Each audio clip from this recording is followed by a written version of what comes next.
nguur def ci aéroport boobu nguur gi def amul benn loo xam ne mën nañ cee teg loxo tey après 47 ans ou 50 ans ne lii aéroport boobu moo fa defar ñett dëkk yi Ngor waa Yoff wala Ouakam ñaata milliards ñoo fi jaar waaye utilité publique la nit ñi noppi bu ñu demee nag ba nga xam ne loo xam ne dañ ne woon réew mi moo koy jëriñoo pour réew mi la ñu dem ba loolu réew mi jël ko toxal ko yóbbu ko feneen waaye bu fekkee ne suuf soose dañ cee war a wax dara wala ñu di ci def dara ñi nga xam ne ñoo leen joxoon suuf soosu dañoo war a taxaw ñu woo leen boole leen ci waxtaan wi xool nan la ñuy lijjantee ak ñoom pour ñoom itamit ñu xamal leen ne yéen ñi kat lii yéen a ñu ko joxoon yéen a ko moomoon waaye jamono soppeeku na lan moo ci seen xalaat ak lan moo ci seen bëgg-bëgg waaye malheureusement demewul noonu ñu toog ñu ne état bi nee na jël na ci suuf si parti boo xam ne nangam la jox na ko ñoo xam ne dañ koy jaay pour ut alal pour mën koo indi ci keesu nguur ñu toog ba ci yàgg ñu ne non am na parti buñ fay def waaye Yoff Ngor Ouakam kenn woowu leen ñu toog ba ci yàgg ñu ne am na ay cité ñuy def foofu ñooñu tey bu fekkee ne suuf si seetaan nañ bañ seetloo suuf si ba suuf si jeex bu boobaa da nga gis koo xam ne gaalam day ser fii guddi gi mu jël kalandoo boo xam daf koy yóbbu Dingiraay wala Kër Masaan loolu man na am te kenn du ko nangu li ñu fi dajale tey mooy dañoo bëgg a wax nguur gi ak ñi ànd ak nguur gi di comprendre duñ ko nangu bu ngeen waxul duñ ko nangu danañ ko jël te dootu leen ci man dara li ñu fi indi tey mooy duñu ko nangu li Macky Sall bëgg a def ci suufu aéroport bi duñ ko nangu képp ku jàppale Macky Sall pour mën a xañ Ngor Ouakam duñ ko nangu kon ñu ngi lancé appel Ngor Yoff Ouakam nañ jóg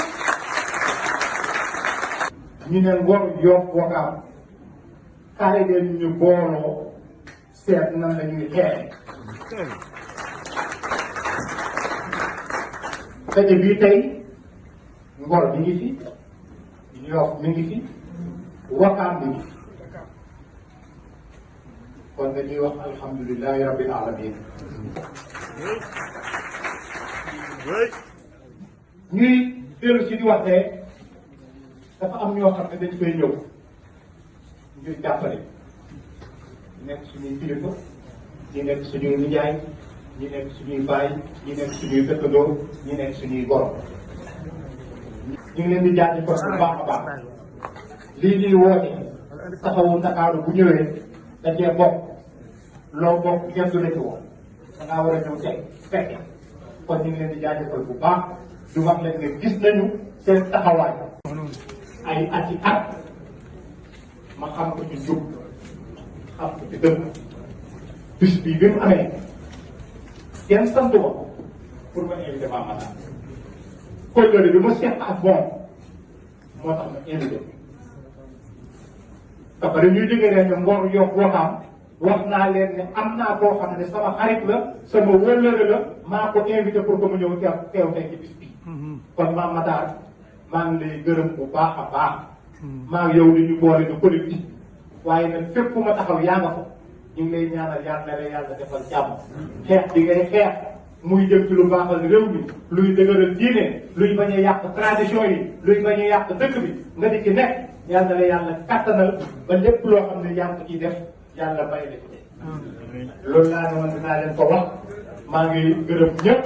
bu wax bi ko bismillahi rahmani rahim wasalaatu wasalaam ala ashrafil mursalin sayyidil awwalina wa sayyidil axirina xaatimu nabiyina wa imaamul mursalin sayyidina muhammad sallallahu alayhi wa sallam mag ñu baax ñi dañu wax ne boo ñëwee ci pencub jàmbur ñu dalal la fa tatagal la fa invité la fa ala kulli aan am na lu ko war a jiitu mooy da ngay jaar ci bunt ba te bunt ba fii ma toog di yëkkati kàddu du keneen lu dul ayadahu llahu wa nasarahu wa amara bi Seydi Abdoulaye Thiaw Laye yal na yàlla guddal fanam te mu yàgg fi te wér. yàlla dafa dogal Seydina Issa invitation bi nga ma invité da nga ma invité foo xam ne duma fi gan ndax Mame Mbaye Laye bi sama doom laa ko dénkoon muy turandoo Mbaye Diop Sali ñu ngi dëkkoon ci kër gi ci angle bi jàkkaarloo ak mausolée Seydina Limamou 2001 ba 2011 fukki at dëkk naa ko fi kon fii duma fi gan. loolu pour wax ne ndem ñu ngi doxal ngor lépp luy seen mbégte suñu mbégte la war a doon waaye tam foo leen amee naqar war nañoo teew rawatina ngeen invité ñu. coow li nag li indi wax ji te mu waral sëñ Mame Mbaye Laye yëkkati ci ay kàddu d'apaisement coow li nañ ko duut baaraam mooy aéroport bi état bi bëgg a hold up tong ko séddoo ko bàyyi fi njabootu Seydina Limamou loolooy wax ji. ci loolu nag am na information yu ma leen di jox ndax gëstu nañ ci ginnaaw bi nga xam ne Seydina Issa invité woon na ma ca point de presse ba mu defoon fële ci hôtel ba. mooy ñoom def nañu ay réunion secrète luy ndeyu secrète xanaa la nga nar a dox ak la nga nar a wax du jàmm. réunion secrète boobu am nañu fa lal pexe li tubaab di wax amalgame mooy surtout yéen taskatu xabaar yi xam ngeen li may wax am na fi ministre de l'intérieur bu siiwoon te amoon xorom daan yëkkati ay kàddu ci boobu walla ñu di ko wax Charles Pasqua nee na un état su bëggee narmeelal benn dossier bu ko bëggee étouffer technique am mooy daf koy fob dugalaat ci beneen dossier fob beneen dossier dugalaat ko ci biir fobaat beneen dugal ko ci biir ba dootoo mën a def xaaj ak seen ci pexe boobu la gaa yi ne. amalgame bi mooy ñu ngi bëgg a dendale litige foncier aéroport bi di titre foncier 4407 di ko bëgg a dendale avec la loi 64-46 du 17 juin 1964 Senghor a ko fi indi woon ñu di ko wax la loi sur le domaine national jaxase boobu la gaa yi bëgg a def te ça ne passera pas parce que bokkul domaine national ak lii xew ci aéroport bi c'est différent. domaine national pour fàttali leen li taxoon Senghor yëkkati ko c'est parce que suñu ay maam yi lébu dafa am càggante gu ñu amoon mooy suuf ya ñu dennoon ci seeni baay doon na ko ci seeni maam ay propriété coutumière la yoo xam ne amul immatriculation ay ndono la Senghor dal di yëkkati kaddu ci mois de juin 1964 daal di def communiqué ne ñu ngi may bunt famille yi nga xam ne dañ doon donnante ay suuf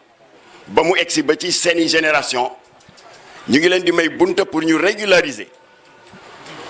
lu waay indi ci kayit rek loo mën a indi baax na kayitu ndono attestation d'héritage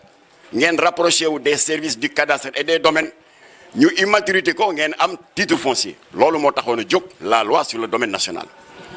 waaye ba état bi defee boobu communiqué 1964 médias yi développé wul woon benn journal la fi amoon mooy Paris Dakar ginnaaw gi moo tudde Dakar Matin tudde tey Soleil benn rajo fi amoon di rajo Sénégal moo tax message bi jàllul am na ñu ko déggoon nag daal di daw ci service des domaines et des cadastres sàmmonteeg sart yi ñu daal di immatriculer seen terrain ñu am seen titre foncier dellu toog waaye majorité bi yëguñu ko Senghor yokkaat délai bi ba décembre 64 dëgg la nit ñi gën nañu xaabaabal ñëwaat waaye ba tey majorité bi régularisé wuñu seen suuf waaye terewul ñoo ko moom léegi lan la état bi def état bi ne ah jeex na jox naa leen ñaari délai jeex na kon ñi immatriculé wul danaa fab l'ensemble de vos propriétés foncières coutumières ñu yàkkal ko état bi daal di ko déverser dans la propriété foncière de l'état loolu mooy loi sur le domaine national état jël ko def ko moomeel suufu jàmbur de ba pare ña ko moom ñu jox leen ay permis d'occuper sëñ Issa dafa mel ni ma jël sa suufu maam ba noppi jox la permis d'occuper nee la abal naa la ko loolu mooy loi sur le domaine national. C'est la plus grande injustice foncière du Sénégal indépendant. ba pare nag permis d'occuper bi c'est à titre précaire et révocable dontele sa suufu maam la man état abal naa la ko te saawu ma ko neexee jël ko loolu mooy la plus grande injustice foncière du Sénégal indépendant. dëgg la nag collectivité la bu jóg na ci am na lu mu ci dox man personnellement fekk naa benn réunion le 27 novembre 2007 palais de la République président de la République Abdoulaye Wade moo ko présidé si la joxe ndigal pour ñu taxawal commission pour injustice boobu ñu réparer ko commission baa ngi doon liggéey ñu bari jot nañ seen titre foncier waaye ci gàttal dama doon ubbi foofu pour nit ñi xam les manœuvres qui sont en cours parce que loi sur le domaine national Senghor defar la ci jublu woon waaye dafa mujjee nekk saafara bu jur jàngoro. Loi sur le domaine national nag ça n'a rien à voir ak le titre foncier 4407 muy les 864 hectares bu aéroport ça n'a rien à voir xam nga lu tax ça n'a rien à voir aéroport bi c'est une réquisition pour cause d'utilité publique. Réquisition mooy lan affaire train express régional bi yéen a ngi dégg coow li fu raay bi war a jaar rek war a dugg ci toolu jàmbur wala këru jàmbur te loolu yoon moo may état boobu sañ-sañ mu gis boroomi kër yi boroomi tool yi ne man état dama ko soxla état am na ci droit waaye bu fekkee soxla ba nga ko soxla bu permanent la da nga koy jox ndàmpaay wala nga utal ko feneen lu tollu li mu amoon kooku réquisition pour cause d'utilité publique mu nekk une réquisition permanente. Ce n'est pas le cas de l'aéroport parce que aéroport bi France bi ñuy yilifoon moo ne ñu ngi jëm ci guerre mondiale bu 39-45 dal di ñëw fii en 1934 ne les forces alliées yi war a jàkkaarloog Hitler dañuy soxla ci benn pays côtier boo xam ne mu ngi nekk sur le littoral atlantique benn tête de pont pour def fa aérodrome militaire avion yi mën di ñëw fii di jël ravitaillement carburant ba noppi itam léeg-léeg ñu war leen a réparer waaye ba français yi ñëwee fii dal di wax seen bëgg-bëgg ci place bii di aéroport lan la leen autorité coloniale yi tontu dañ leen ne attention suuf si dafa am borom mais comme que tubaab dafa bëgg sàmmonteeg yoon mu ne ñan ñooy borom le gouverneur Guy Camille nee ko lébu yi ñoo ko moom ci la autorité coloniale militaire bi dem toog ak magi lébu yi fi nekkoon dal di xaatim ak ñoom kayit gu ñuy wax réquisition pour cause d'utilité publique daal di ne dañu bëgg ngeen abal ñu ko parce que ci guerre la ñu jëm lébu yi abal leen ko 864 hectares 8,640,000 mètres carrés loolu du lu tuuti ñu daal di ko jariñoo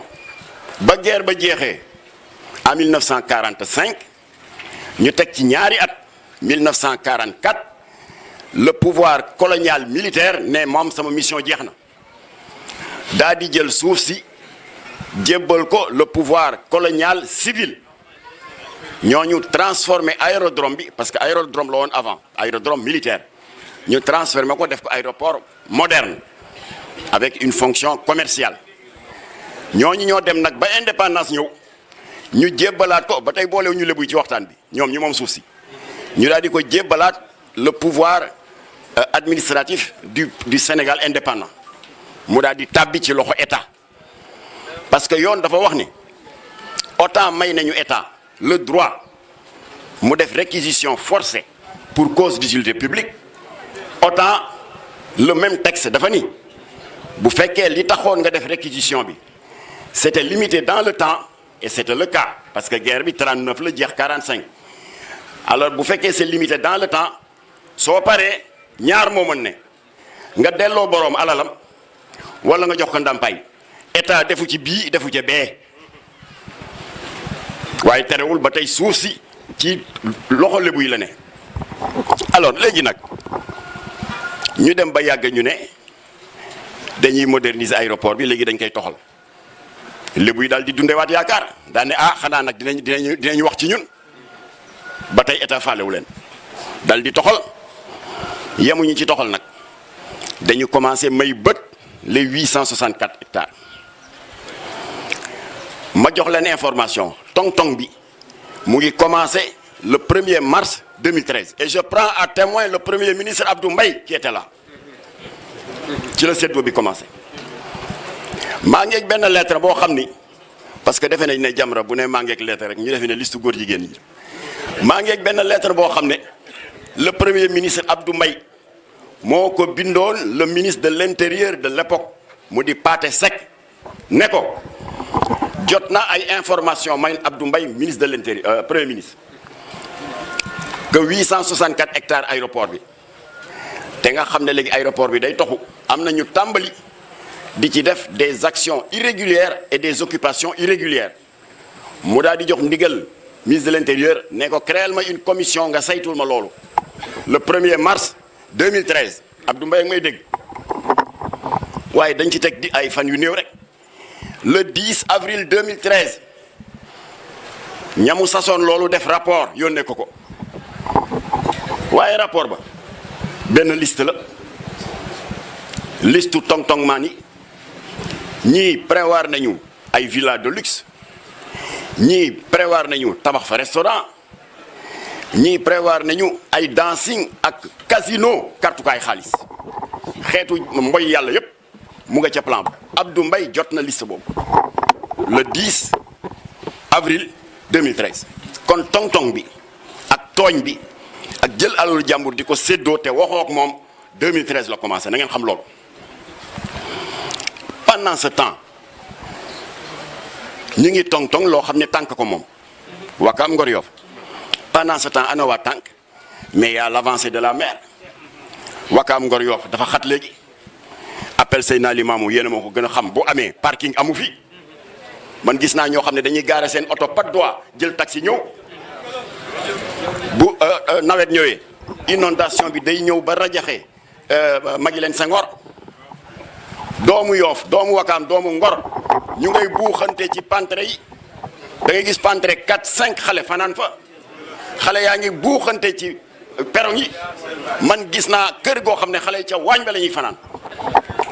pendant ce temps 864 hectares yoo xam ne ñoom ñoo ko moom seen maama ko moom ñu xañ leen ko di ko séddoo entre politiciens et hommes d'affaires daf bu fi jàll ça ne passera pas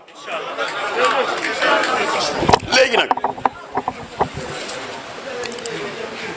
am na ko ko wax léegi fay ñu naar ba xoromam état fayul naar ba xoromam su ma nee état nag yéen intellectuels yéen ma gën a xam loolu état continuité la c'est impersonnel li tax ma ne fay ñu ko xoromam dafa am teraanga ju rëy bu leen njabootu Seydina Limamou jiwoon ñoom état fii la Senghor toog en 1970 dal di ne les logements moyen standing et grand standing mu di Sicap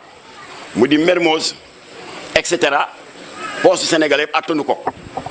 dama bëgg a pàkk bu yaatu def fa un projet de logements sociaux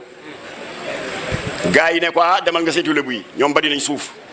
Senghor moo sol dàllam ñaan audience Baye Seydi Thiaw Laye le 3e khalife de Seydina Limamou Baye Seydi daal di dawal yërmande ne ko comme que c'est pour l'intérêt supérieur de la nation danaa la jox gratuitement 364 hectares moom la Senghor tabax unité 1 ba unité 26 bu Parcelles Assainies Baye Seydi Thiaw moo leen ko jox amuñu dara luñ ko fayee lu dul njabootam di fanaan ci ay waañ di fanaan ci ay pantere ak di fanaan ci ay perron loolu c'est de la trahison ñàkk ngor la kon l'État a trahi Seydina Limamou te du leen jig bu ko defee nag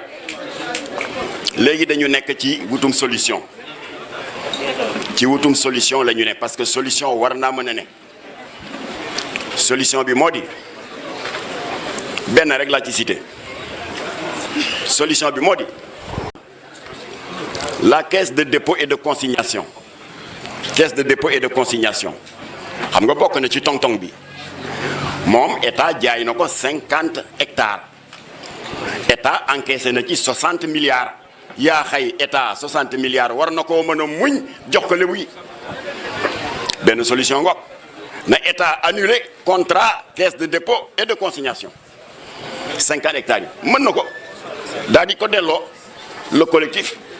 pour la défense 60 milliards la encaissé mais 50 hectares la ñuy jox caisse de dépôt et de consignation wala alors état war naa mën a muñ loolu am na yeneen poche de récupération des terres yoo xam ne pour lim ko fii dafa waaye ñun ñu ngi ak plan bi yëpp alors benn solution nga ndax nu mu mënti demee solution bi moo gën bi gars yi doon yëkkati ci rencontre secrète bi ma lay wax ne dañuy jël 1000 hectares jox ko 1000 parcelles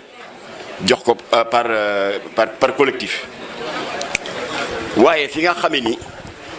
ñoom seen feebar mooy ñàkk di waxtaan ak ñi ñi seqal problème mooy dañu ko wax rek collectivité séeréer bu jas dal di jóg ne du ci dal parce que du ñu nangu état am un contentieux avec la collectivité lébu amul leneen lu muy def lu dul ñun communauté séeréer mu di foqati suñu propriété foncière di ko jox lébu yi c'est inacceptable loolu ci wu ne la ndax xam nga lu tax bu lébu yi taxu woon jël 1000 parcelles yi mais mari d'Italie yi dootuñu jubóog séeréer yi kon état mu ngi ñuy mettre en mal ak suñu mbokk séeréer yi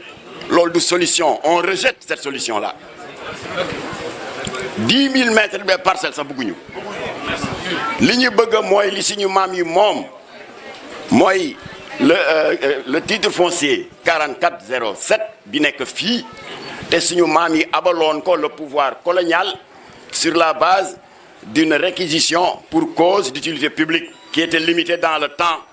ba mooy guerre ba jeex na delloo leen di suñu suufu maam alors kon nag maa ngi tëj nag par une proposition sëriñ bi li ma la bëgg a proposer il faut rapidement nga créer benn comité de pilotage bu yem rek une dizaine de personnes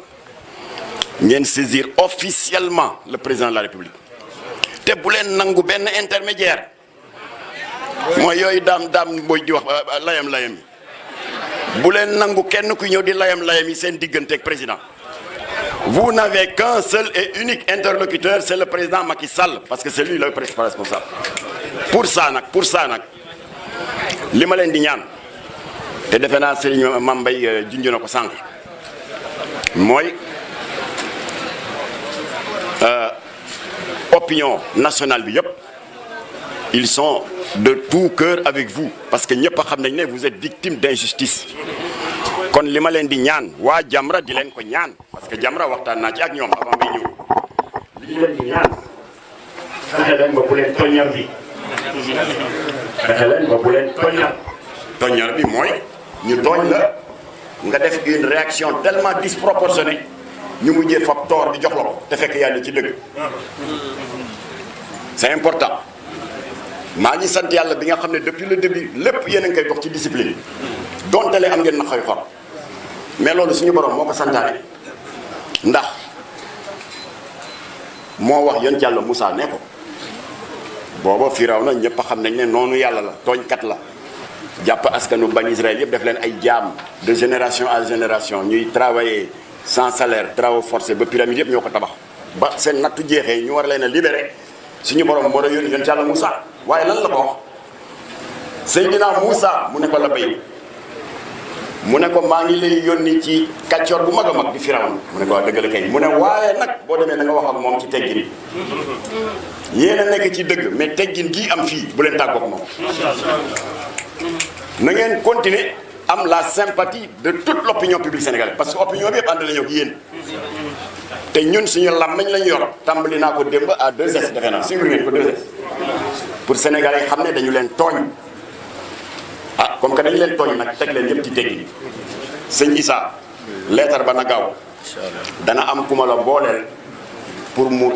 egg direct ci président Macky Sall bañ a jaar ci borom layam direct. Et pourquoi c'est important? C'est important parce que président dina xam ne vous êtes discipliné donte le dañ leen tooñ. c'est important parce que suñu borom dana leen gën a dooleel parce que moo wax ci téereem bu tedd bi ne ku ñu tooñ nga nekk victime d'injustice même boo dul jullit yow lay àndal. kon na ngeen continuer garder boobu discipline. et je termine nag en disant bu leen nangu yéen collectif bi Yoff Ouakam Ngor bu leen nangu mukk bu audience bi antoo président ne bon je vais d'abord recevoir Yoff Layène bañ leen bu ne je vais recevoir Ouakam lank leen bu ne je vais recevoir Ngom lank leen ne leen da nga ñuy recevoir ñun ñëpp mbaa nga bañ ñu recevoir parce que le danger mooy boo leen juumee ñu recevoir leen séparément seen affaire yi yàqu dañ leen yéen ñëpp. et je termine en disant boo leen di dem sëñ Issa na ngeen bàyyi xel Ouakam Ngor Yoff fu si nekk ngeen tànn fa benn wala ñaar ci ay jigéenu tànk yi yàlla leen jox boobu barke lu waay di def te boolewu leen ci du sa xorom. asalaamaaleykum wa rahmatulah. محمد رسول الله